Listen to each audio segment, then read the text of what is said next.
আবহাওয়া পরিস্থিতির আরও খবর জানাতে নোয়াখালী ও বাগেরহাট থেকে যোগ দিচ্ছেন আমাদের সহকর্মীরা। শুরুতেই নোয়াখালী থেকে যোগ দিচ্ছেন সুমন ভৌমিক। সুমন। রাব্বি, আসলে বৃষ্টি এখন আতঙ্কে পরিণত হয়েছে নোয়াখালীর কাছে, যে বৃষ্টিটা আসলে ছাড়ছে না নোয়াখালীবাসীকে। গত যদি আগস্ট থেকে বলা হয়, আগস্টের 2 তারিখ থেকে কিন্তু আজ পর্যন্ত কিন্তু কয়েক দফায় বৃষ্টি হয়েছে। আড়াই মাসের উপরেই বলা চলে যে নোয়াখালীতে জলাবদ্ধতার শিকার নোয়াখালীর মানুষ। সরকারি হিসেবে প্রায় 21 লাখ মানুষ পানিবন্দী ছিল।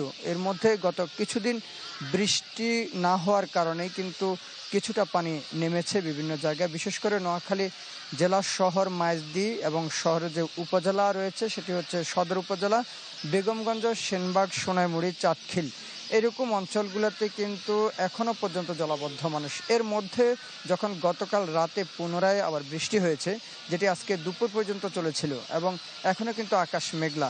এই বৃষ্টি হওয়ার কারণে যে অংশটুকু থেকে পানি নেমেছে সেগুলোতে কিন্তু পানি আবার ভরে গেছে। আমরা যে জায়গাটিতে রয়েছি এখানে কিন্তু গত পরশু পর্যন্ত আমরা দেখেছি যে এখানে পানিটা কমে গেছে, অনেকটা সড়কটা দেখা যাচ্ছে, এর পাশের সড়কটা দেখা যাচ্ছিল, কিন্তু আজকে এবং গতকালকে রাত থেকে যে বৃষ্টি হলো, বৃষ্টির সঙ্গে সঙ্গে কিন্তু পুরোটাই আবার পানিতে নিমজ্জিত হয়েছে। সব মিলিয়ে একটি আতঙ্কের নাম হয়ে দাঁড়িয়েছে এখন বৃষ্টি। মধ্যখানে যখন 10-12 দিন খুবই গরম ছিল, গরমের স্বস্তি দেওয়ার কথা ছিল বৃষ্টি, কিন্তু সেই স্বস্তির জায়গায় কিন্তু বৃষ্টিটা এখন আতঙ্কে পরিণত হয়েছে। কারণ নোয়াখালীতে এখন বৃষ্টি হলেই কিন্তু জলাবদ্ধতা তৈরি হয়। ইতোমধ্যে কিন্তু বলেছে সরকারিভাবে একটা হিসেব যে এখনও 12 লাখ মানুষ পানিবন্দী রয়েছে, 50,000-এর বেশি মানুষ কিন্তু এখনও পর্যন্ত আশ্রয়কেন্দ্রে রয়েছে। ফলে এখন যদি বৃষ্টি আরও বাড়ে তাহলে কিন্তু জলাবদ্ধতা যে মানুষ যারা বন্দী রয়েছে সেটি কিন্তু 20 লাখের কাছাকাছি হয়ে যাবে। রাব্বি।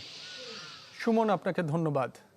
বৃষ্টিতে তলিয়ে গেছে বাগেরহাট শহরের বিভিন্ন এলাকা।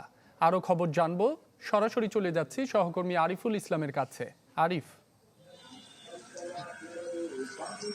আপনি দাঁড়িয়ে আছি বাগেরহাট শহরের যে ব্যস্ততম সড়ক শালতলার মোড়ে। আপনি জানেন যে এর আগেও কিন্তু আমরা দর্শকদের দেখিয়েছি এবং জানিয়েছি যে বাগেরহাট শহরে কিন্তু বৃষ্টি হলেই কিন্তু জলাবদ্ধতার সৃষ্টি হয়।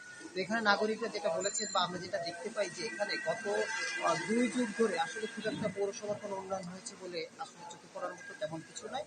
বিশেষ করে যদি বলি, এখানে যে ড্রেনেজ ব্যবস্থা আছে সেগুলো অনেক পুরানো যে ড্রেনগুলো ছিল সেগুলো কিন্তু কোথাও ভেঙে ভঙ্গুর হয়ে ময়লা সেগুলো এগুলো বদ্ধ হয়ে আছে। তাই বৃষ্টি হলেই কিন্তু পানিটা নিষ্কাশন হতে পারে না। শুধু তাই নয়, এখন নতুন করে কোথাও কোথাও কিছু ড্রেনেজ ব্যবস্থার কার্যক্রম শুরু করেছে, সেগুলো এত ছোট, কোথাও 1 ফুট 1.5 ফুট এবং আরো ছোট বড় মিলেই সেগুলো কিন্তু আসলে সচেতন মহল বলছে এগুলো কিন্তু এরকম পুরনো ড্রেনের মতো হবে, যেগুলো তেমন কোনো কাজে আসবে না। শুধু তাই নয়, আপনি জানেন যে বাগেরহাট শহরে যে প্রাচীন আমলের 6টি খাল রয়েছে, কোথাও 30 ফুট, 40 ফুট, 12 ফিট এরকম কিছু খাল রয়েছে, সেগুলো কিন্তু আসলে কোথাও ভবন নির্মাণ করা হয়েছে। প্রভাবশালীরা যার বাড়ির কাছে সে কিন্তু এখানে দখল করে আছে, বেদখল করে আছে। আমরা বিভিন্ন সময় এগুলো রিপোর্টও করেছি, কিন্তু আসলে আমরা এই পর্যন্ত দেখিনি যে এলাকাবাসী দাবিও জানিয়েছে যে প্রশাসন কোনো হস্তক্ষেপ করেছে বা কোনো ব্যবস্থা নিয়েছে। তো জলাবদ্ধতা থেকে বাঁচতে হলে কিন্তু আসলে প্রথমেই যে ড্রেনেজ ব্যবস্থার যে উন্নতি সেটা কিন্তু করতে হবে।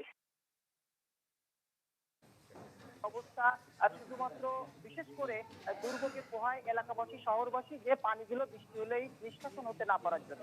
এগুলো পৌরবাসী জানিয়েছে যে দ্রুতই এগুলোর ব্যবস্থা নেওয়া হোক, তাহলে পৌরবাসীর এই দুর্ভোগ দ্রুত কমে যাবে বলে পৌরবাসী মনে করে। এই ছিল সর্বশেষ বাগেরহাটের খবর।